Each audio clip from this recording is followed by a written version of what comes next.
Okay. అన్న చెప్పండి, అసలు నేను ఏం జరిగింది, మీరు శ్రీ చైతన్య పోవడానికి గల కారణం ఏంది, అక్కడ గొడవ గల మెయిన్ కారణం ఏందో చెప్పండి అన్న ఒకసారి. అయితే నిన్న మాకు కొంతమంది స్టూడెంట్స్ ఫోన్ చేసి కంప్లైంట్స్ ఇచ్చారనమాట.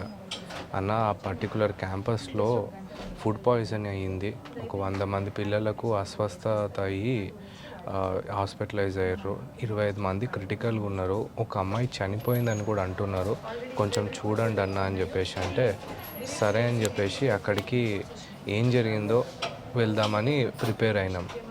మీన్ వైల్ మాకు ఖమ్మం నుండి కొంతమంది పేరెంట్స్ కాల్స్ వచ్చినాయి, వాళ్ళ అమ్మాయి ఫుడ్ పాయిజన్ అయింది, ఇమీడియట్లీ రాత్రి తీసుకెళ్ళిపోండి అని చెప్పేసి వాళ్ళ అబ్బాయి ఎవరైతే ఉంటారో వాళ్ళ బ్రదర్, అమ్మాయి వాళ్ళ బ్రదరు, అతను హైదరాబాద్లో ఉంటే అతన్ని అక్కడ పంపించి తీసుకొని వెళ్ళారనమాట. నెక్స్ట్ డే అసలు ఇది రెండోసారి మూడోసారి ఫుడ్ పాయిజనింగ్ జరిగింది అమ్మాయికి.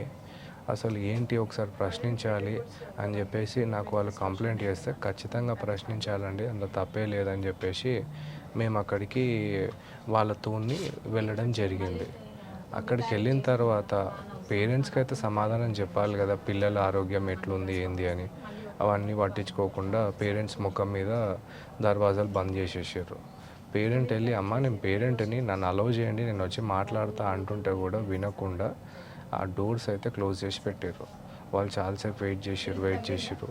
మేము కూడా ఒకటే ప్రశ్నించినాం ఆ కాలేజ్ యాజమాన్యాన్ని, ఏంటి అంటే ఒకసారి 2 సార్లు 3 సార్లు అంటే అది పొరపాటు అనుకోవచ్చు, కానీ ఇప్పుడు 5 సార్లు ఫుడ్ పాయిజనింగ్ అయింది అని అంటే అది పొరపాటు కాదు, అలవాటు అని చెప్పేసి గట్టిగా మాట్లాడితే వాళ్ళు అది తట్టుకోలేక ప్రతిసారి ప్రతి ఒక్క విద్యార్థి సంఘాన్ని కొనగలుగుతున్నారు, కానీ మాలాంటి వాళ్ళని కొనలేకపోతున్నారు. ఇక వీళ్ళకు లాస్ట్ ఒకటి ఏంది అని అంటే దాడి ఒకటే కరెక్టే అని చెప్పేసి ప్రీ ప్లాన్డ్గా అక్కడికి ఫస్ట్ పోలీసులకు ఇన్ఫర్మేషన్ ఇచ్చి పిలిపించి అత్యంత దారుణమైన విధంగా నా మీద మా పార్టీ సభ్యులందరి మీద దాడి చేసిర్రు.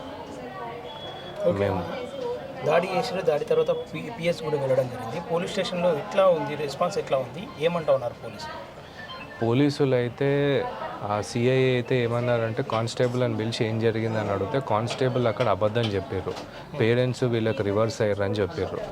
అంటే అక్కడ ఒకటి క్లియర్గా అర్థమవుతుంది, ఏదో గూడుపుట అని అల్లుదామని చూస్తున్నారు పోలీసులు అని. ఎందుకంటే పేరెంట్స్ చెప్పితేనే మేము అక్కడికి వెళ్ళినామని మా దగ్గర క్లియర్ ఎవిడెన్స్ ఉంది, పేరెంట్స్ స్టేట్మెంట్స్ కూడా ఉన్నాయి. ఇక దాన్ని మ్యానిపులేట్ చేద్దామని చూస్తున్నారని అయితే నాకు క్లియర్గా అర్థమైంది. సరే అని చెప్పేసి అక్కడ ఒక రిటర్న్ కంప్లైంట్ ఇచ్చి దయచేసి ఎఫ్ఐఆర్ చేయండి అని రిక్వెస్ట్ చేసి నిన్న ఎవరైతే నాతో పాటు వచ్చారో వాళ్ళకు గాయపడ్డారు కాబట్టి వాళ్ళందరినీ తీసుకొని నేను గవర్నమెంట్ హాస్పిటల్కి వెళ్ళి అక్కడ ఎమ్మెల్సీ చేయడం జరిగింది. ఆ తర్వాత నాకు కొంచెం మార్నింగ్ వరకు ఇక పర్వాలేదు బాగానే అనిపించింది, కానీ సడన్గా ఒకటేసారి పెయిన్స్ విపరీతంగా స్టార్ట్ అయ్యేసరికి ఇక నిన్న గవర్నమెంట్ డాక్టర్ కూడా రాశారనమాట, ఏంటంటే పెయిన్స్ ఎక్కువ ఉన్నాయంటే ఇది మీరు ఒక పని చేయండి, హైయర్ హాస్పిటల్కి వెళ్ళి అక్కడ చెకప్ చేయించుకోండి అంటే వాళ్ళ రికమెండేషన్స్ మేరకు ఈరోజు మార్నింగ్ వచ్చి ఇక్కడ అడ్మిట్ అవ్వడం జరిగింది. అక్కడ డాక్టర్స్ కూడా చెకప్ చేసారు, ప్రస్తుతానికైతే ఓకే, ప్రాబ్లం ఏం లేదు అని అన్నారు. కాకపోతే దెబ్బలు ఎక్కువ తాకడం వల్ల కొంచెం ఇబ్బందులు ఉంటాయి, ఒక 3-4 డేస్ పెయిన్స్ ఉంటాయని చెప్పేసి అన్నారు. సో ఈరోజు నేను అందరికీ చెప్పేది ఒకటి, విద్యా వ్యవస్థ మొత్తం నాశనం అయిపోయింది మన 2 తెలుగు రాష్ట్రాలలో. పిల్లలకు చదువు చెప్పాల్సిన స్థానంలో గురువులు లేరు, రౌడీలు గూండాలు ఉంటున్నారు. పిల్లలు చనిపోతే సెటిల్మెంట్ చేసుకోవడానికి ముందుకు వస్తున్నారు, కానీ వాళ్లకు సరైన చదువు చెప్పాలి, బాధ్యతాయుతంగా మన దేశ పురోగతికి పాల్పడాలని మాత్రం వీళ్ళు ఆలోచిస్తలేరు. ఎక్కడికి వెళ్ళినా కూడా ఇదే రౌడీలు, ఇదే గూండాలు, వీళ్ళకు తోడు ప్రభుత్వం ఒకటి. ఈ రాజకీయ పార్టీలకు అడ్డగోలుగా ఫండింగ్ ఇస్తారు, వాళ్ళ దగ్గర నుండి ఫండింగ్ చేసుకొని పిల్లల జీవితాలని నాశనం చేస్తున్నారు. కాబట్టి ఈరోజు జరిగిన ఈ దాడి కేవలం ఒక క్రాంతి కుమార్ బందెల మీదనో లేకపోతే ఒక యువజన పార్టీ సభ్యుల మీదనో కాదు, ఇది విద్యార్థుల తల్లిదండ్రుల మీద జరిగినటువంటి దాడి. తెలుగు రాష్ట్రాలలో విద్యార్థుల ప్రజాస్వామ్య గొంతుకపై జరిగినటువంటి దాడి. అట్లాంటి దాడిని ఖండించాల్సిన అవసరం ఈరోజు ప్రతి ఒక్కరికి ఉంది. ఓకే అన్న, అడ్వకేట్ క్రాంతి కేవలం శ్రీ చైతన్య కావచ్చు, నారాయణ కాలేజీల వైపే ఎందుకు ఎక్కువగా వెళ్తున్నాడు? ఆ కాలేజీల్లో తప్ప వేరే కాలేజీల్లో అన్యాయం జరుగుతుంది? ఇప్పుడు ఖచ్చితంగా ఒకటైతే వాస్తవం ఇక్కడ ఉంది. ఏంది అని అంటే శ్రీ చైతన్య నారాయణ కాలేజీలు సంఖ్యలో చాలా ఎక్కువ ఉన్నాయి వేరే కాలేజీలతో పోలిస్తే. ఆ తర్వాత ఈ మధ్య ఆల్ ఫోర్స్ కాలేజ్ అని ఓపెన్ అయింది. ఆ కాలేజ్ పైకి కూడా మన పార్టీకి సంబంధించినటువంటి నాయకులు వెళ్ళి సండే స్టాప్ స్టూడెంట్ అబ్యూస్ మూమెంట్లో భాగంగా వాళ్ళని కూడా ఎక్స్పోజ్ చేసిర్రు. మళ్ళీ మొన్న ఖమ్మం వెళ్దాం అనుకున్నాం. తర్వాత అక్కడ పరిస్థితుల రీత్యా మేము ఆగిపోవాల్సి వచ్చింది. ఖమ్మంలో ఎస్ఆర్ కాలేజ్లో మొన్ననే ఒక 2 days బ్యాక్ ఒక స్టూడెంట్ అనుమానాస్పద స్థితిలో చనిపోవడం జరిగింది. సో ఈ ఒక్క కాలేజు 2 కాలేజీలను కాదు, కంప్లైంట్స్ వస్తే ఎక్కడికైనా వెళ్తాము. అండ్ నిన్న మార్నింగ్ మాకు ఈ ఫిజిక్స్ వాళ్ళ అని చెప్పేసి ఒకటి ఉంటుంది, అక్కడ నుండి కూడా కంప్లైంట్స్ వచ్చినాయి. ఫుడ్ సరిగ్గా పెట్టట్లేదన్న, ఫిజిక్స్ వాళ్ళ స్కెడ్యూల్ని వీళ్ళు ఫాలో అవ్వట్లేదు, అది చూసి జాయిన్ అయినామని వచ్చారు. సరే నేను అక్కడికి వస్తున్నాను అని అన్నాను. అదే విషయం వెళ్ళి వాళ్ళ ప్రిన్సిపల్కి చెప్తే బాబు సారీ ఏమనుకోకండి అని ఎంతో పద్ధతిగా మాట్లాడి ఆ ప్రాబ్లమ్ని నేను సాల్వ్ చేస్తానని చెప్పేసి మాటిచ్చిండు.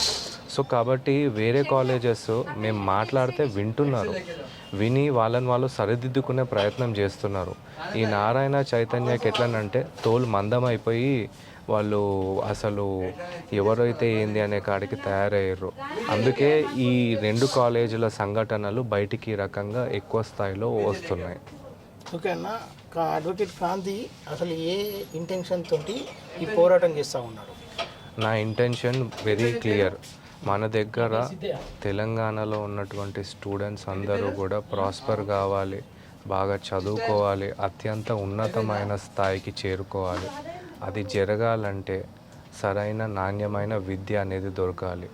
ప్రభుత్వ కళాశాలల్లో అది దొరికే పరిస్థితి లేదని చెప్పేసి చాలామంది, సుమారు 75% మంది ప్రైవేట్ కళాశాలల వైపు పోతున్నారు. కానీ ఆ ప్రైవేట్ కళాశాలలలో నాణ్యమైన విద్య దొరుకుతుందా అన్న దానికంటే ప్రాణాలతోని బయటపడతామా అనే పరిస్థితి క్రియేట్ అవుతుంది. ఇట్లాంటి పరిస్థితి పోవడానికే మా ఈ పోరాటం. ఓకే అన్న, నిన్న దాడి తర్వాత మరి ఈ పోరాటం కొనసాగిస్తారా లేదంటే ఆపేస్తారా? ఏదైనా సరే మేము ఇది ఒకే ఒక టైంలో ఆగిపోతుంది. అది ఎప్పుడు అని అంటే నేను చనిపోయినప్పుడు.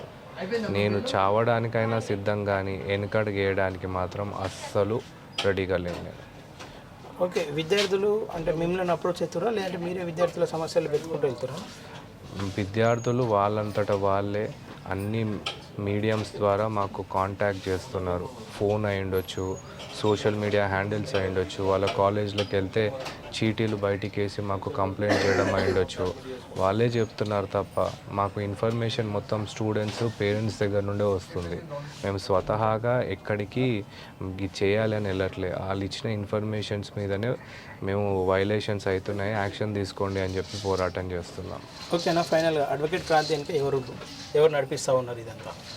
ఇప్పుడు నా వెనకాల ఎవరున్నారు, మీ వెనకాల ఎవరున్నారు అనేది అసలు ఇవాళ ప్రశ్ననే కాదు. నా వెనకాల నిజంగా ఎవరన్నా ఉంటే ఈ పాటికి అందరికీ తెలిసిపోయేటది. నా వెనకాల ఒకే ఒక శక్తి ఉంది. అదేంటి అని అంటే మన సమాజంలో ఉన్న విద్యార్థులందరికీ మంచి చేయాలన్న ఆలోచన. దాని నుండే నాకు ధైర్యం వస్తుంది, దాని నుండే నాకు ఈ పోరాడాలన్న స్ఫూర్తి వస్తుంది. నా వెనకాల ఉన్నది మాత్రము ఒక మంచి చేయాలన్న ఒక ఆలోచన తప్ప ఇంకా వేరే ఏం లేదు. ఓకే, ఫైనల్గా తల్లిదండ్రులకు కావచ్చు, ఈ సమాజానికి కావచ్చు, ఏదైనా చెప్పాలంటే ఏం చెప్తాను? నేను ఒకటే చెప్తున్నాను, దయచేసి తల్లిదండ్రులు అందరూ అర్థం చేసుకోండి. మీ పిల్లలు ఇబ్బందుల్లో ఉన్నారు అని అంటే ఏంటో ఆ ఇబ్బంది కొంచెం టైం పెట్టి వినండి. పిల్లలు అస్సలు బాలేరు. ఈ 2 ఏళ్లలో వాళ్ళు ఏదైనా అడ్డమైన తిండి తిన్నారంటే ఆ పరిస్థితి ఎట్లుంటుందంటే లైఫ్ లాంగ్ సఫర్ అయ్యే సిచ్యువేషన్ క్రియేట్ అవుతుండొచ్చు. ఒకసారి ఆలోచించండి. దయచేసి మీ పిల్లల ఏమన్నా చెప్తే పట్టించుకోండి, వినండి. ఈ కాలేజ్ వాళ్ళు చేసే పని ఏంటి అని అంటే ఫస్ట్ పిల్లలకు పేరెంట్స్కి తగులాట పెడతారు. పెట్టి వాళ్ళు గొడవ పడుతుంటే వీళ్ళ పబ్బం గడుపుకుంటున్నారు. దయచేసి కాలేజ్ వాళ్ళ మాటలు నమ్మకుండా మీ పిల్లల మాటలు అయితే నమ్మండి ప్లీజ్. చాలామంది తల్లిదండ్రులు వాళ్ళ పిల్లలు మంచిగా చదువుకోవాలని చెప్పేసి వాళ్ళ జీవితాలని తాకట్టు పెట్టి లక్షల ఫీజులు తెచ్చి ఈ కార్పొరేట్ కాలేజీలలో కడుతున్నారు. ఎంతోమంది రూరల్ బ్యాక్గ్రౌండ్లో ఉన్న వాళ్ళు హైదరాబాద్లో మా పిల్లలు మంచిగా చదువుకుంటారని చెప్పేసి ఈ కాలేజీలలో చేర్పిస్తున్నారు. ఈరోజు నా విజ్ఞప్తి ఒకటే, ప్రతి ఒక్క మీడియా ఛానల్ అయి ఉండొచ్చు, ప్రింట్ అండ్ ఎలక్ట్రానిక్ మీడియా ఎవరన్నా అయ్యుండొచ్చు, main stream and social media సోదరులందరికీ కూడా విజ్ఞప్తి ఏంటంటే కొంచెం ఇట్లాంటి విషయాలు జరిగినప్పుడు వాటిని ఎక్స్పోజ్ చేయండి. ఎందుకంటే ఇవాళ రేపు ఎవిడెన్స్ గ్యాదర్ చేయడం అంత కష్టమైన పని కాదు. తల్లిదండ్రులు ఎన్నో ఆశలు పెట్టుకొని వాళ్ళ పిల్లల్ని మన హైదరాబాద్కి పంపిస్తున్నారు, కానీ ఇక్కడికి వచ్చి ప్రాణాలు కోల్పోతే అది జీవితంలో ఎప్పటికీ తీరని లోటులాగా వాళ్ళకి మిగిలిపోతుంది. సో ఒకసారి ఇది మీ బాధ్యతలాగా కూడా తీసుకొని ఈ ఇష్యూని కొంచెము సీరియస్గా తీసుకొని తల్లిదండ్రులకు అవేర్నెస్ కల్పిస్తారని చెప్పేసి విన్నవిస్తున్నాం.